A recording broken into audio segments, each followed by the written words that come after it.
Fala galera, beleza? Muito prazer. Me chamo Diego Pureza, sou professor de Criminologia, Direito Penal e Legislação Penal Especial, sou advogado, tenho meu manual de Criminologia publicado pela editora Nova Concurso, então sou um grande entusiasta do tema e me sinto muito honrado com o convite do meu amigo Lélio Braga Calhau para preparar um tema aqui para vocês no canal Senhor Criminologia, que é um canal que vem crescendo muito com grandes pensadores da criminologia e por isso eu me sinto muito honrado por esse convite. Então eu recebi esse convite do meu amigo e eu separei um tema que ele, como um profeta, falou pra mim, falou: Diego, esse tema já vem aparecendo e vai começar a despencar em concurso público. E eu, como dou aula em concurso público, fiquei antenado e percebi que é verdade. Então eu tô trazendo um tema explicado, esmiuçado, mas não com um nível de aprofundamento, que até a proposta desses vídeos não é essa, mas com a ideia de introduzi-los ao tema. E eu estou falando aqui da política criminal atuarial.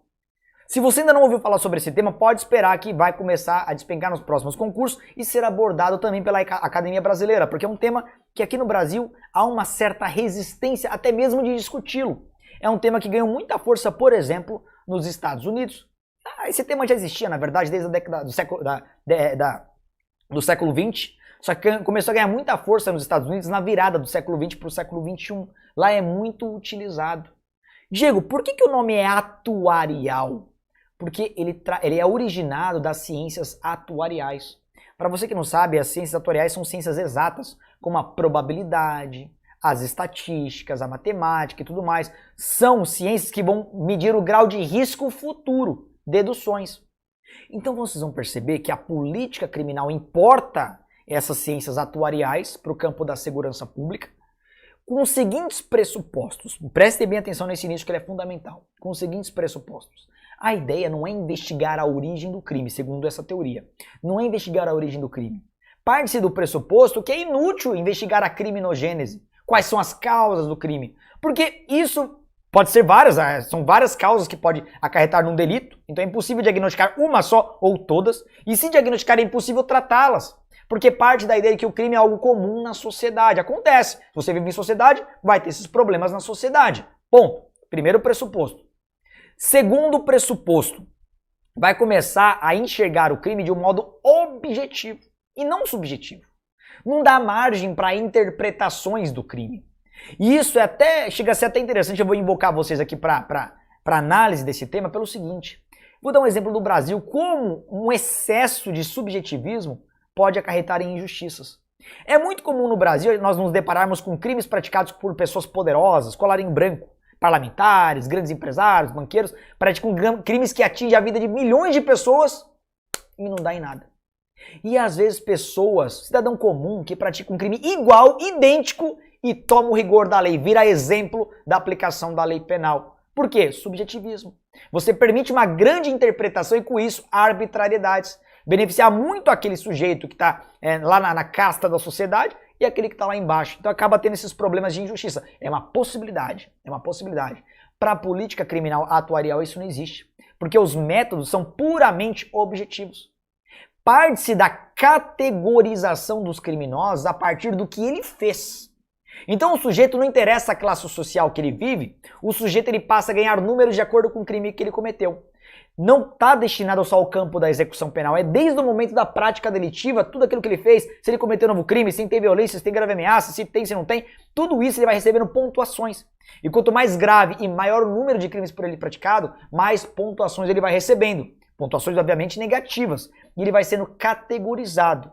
Vamos destacar, vamos organizar essas ideias? Vamos lá. Ó. Então essa política criminal atuarial passa a trabalhar com processos de categorização dos criminosos.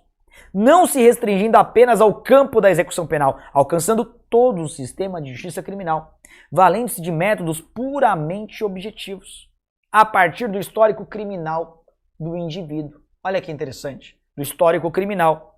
Olha a utilização de uma ciência atuarial, que é a probabilidade.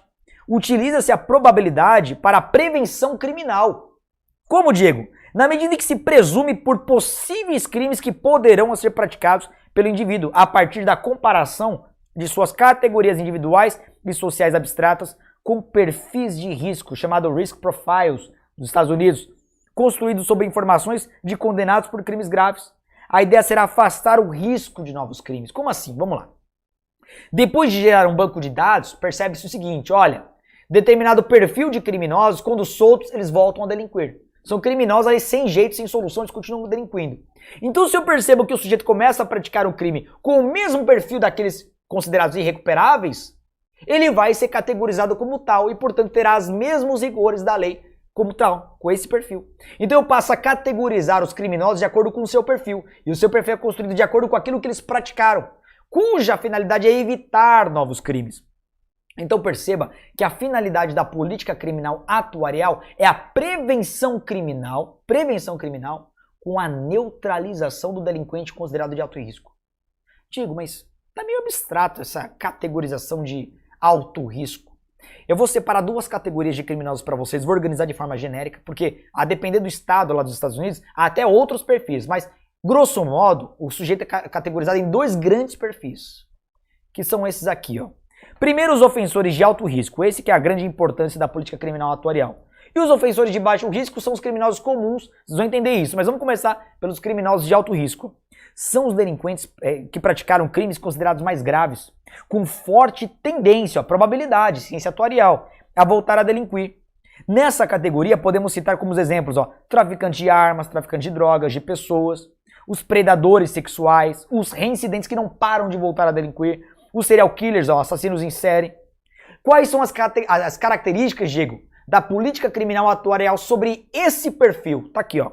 Nesse caso, como o criminoso é perigoso e considerado irrecuperável, o processo penal deve ser o mais célere possível. Então perceba que admite-se a flexibilização de direitos e garantias processuais penais. A pena deve ser uma prisão por longo período, porque a pena não vai visar recuperar o criminoso, e sim neutralizá-lo pelo maior tempo possível. Tá aqui a finalidade. A finalidade então é a inocuização do criminoso com a prisão, mantendo o encarcerado como forma de proteção da sociedade. Então, cárcere não é para punir o criminoso, não há nenhum sentimento em relação ao criminoso, nem positivo nem negativo. Então, a finalidade não é punir o criminoso, não é ressocializar o criminoso, é simplesmente proteger a sociedade. Perceba que mudou a ótica aqui, ó. Com isso, os riscos de novos crimes são diminuídos a partir da neutralização de criminosos considerados de alto grau de periculosidade. Perceberam? Agora, os ofensores de baixo risco é diferente, ó.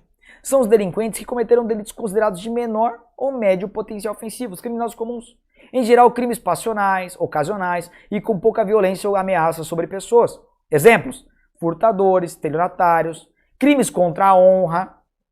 São crimes que não geram grandes impactos à coletividade. E aí volta a regra comum, ó. O processo segue seu curso natural, com todos os respeitos aos direitos e garantias processuais do acusado.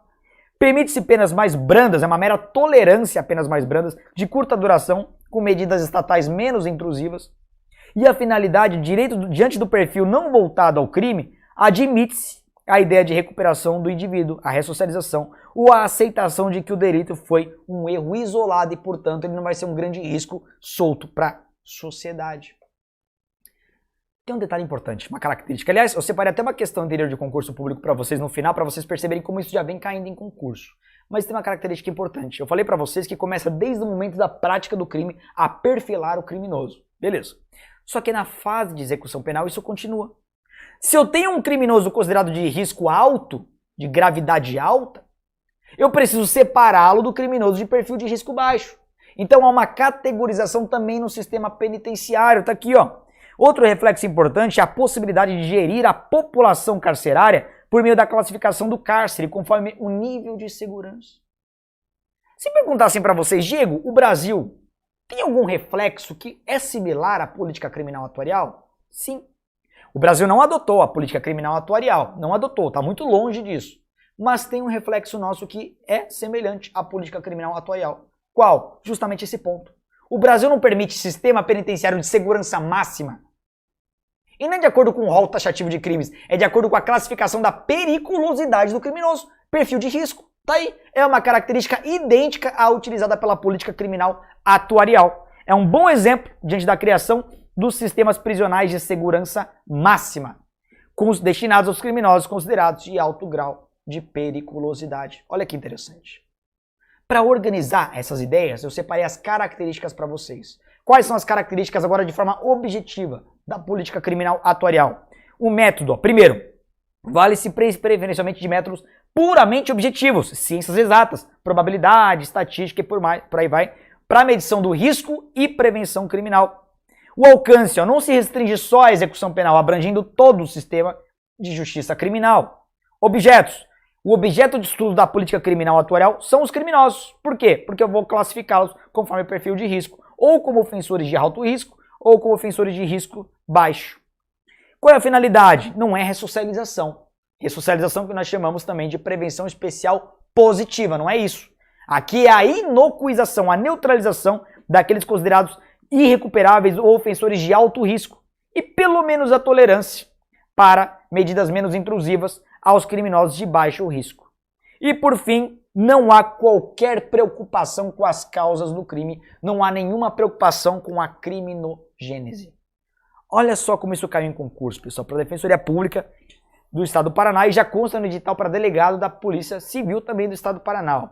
A política criminal atuarial baseia-se na função de prevenção especial positiva da pena. Errado. Se falasse da negativa, até concordaria, por conta da neutralização. Mas a positiva especial é a ressocialização. E a política criminal atuarial não se preocupa com a ressocialização. B. Incentiva as práticas de liberdade condicional supervisionada. Parole boards. Não. Muito pelo contrário. Se a ideia sobre os perfis de alto risco criminal é mantê-los presos mais tempo possível, maior tempo possível, não há nenhum incentivo à liberdade condicional supervisionada. Está errado. C. Indica que os presos devem ser organizados de acordo com o seu nível de risco. Aqui está certo. Por quê? Eu não posso separá-los de acordo com o perfil de risco, por exemplo, criminosos comuns na cadeia e criminosos de alta periculosidade em sistema penitenciário de segurança máxima. Acabei de falar, é justamente a característica que o Brasil tem em comum. D. Pauta-se na tentativa da compreensão das causas do crime? Não. Falei para vocês que não há preocupação com a criminogênese. E E. É contrária à inocuização dos indivíduos presos. Pelo contrário, é favorável à inocuização, à neutralização dos indivíduos presos. Perceberam? Aqui a ideia foi só organizar o tema para vocês. Há muito que aprofundar, há muito que se dedicar. Aliás, é um bom tema para TCC, para monografia e para quem está estudando para fins acadêmicos. Muito bom tema para aprofundar. Então que sirva como norte, como ponto de partida esse nosso vídeo. Espero que tenha ajudado. Agradeço mais uma vez o convite do meu amigo Lélio Braga Calhau. Meu canal também sempre é à disposição de todos vocês.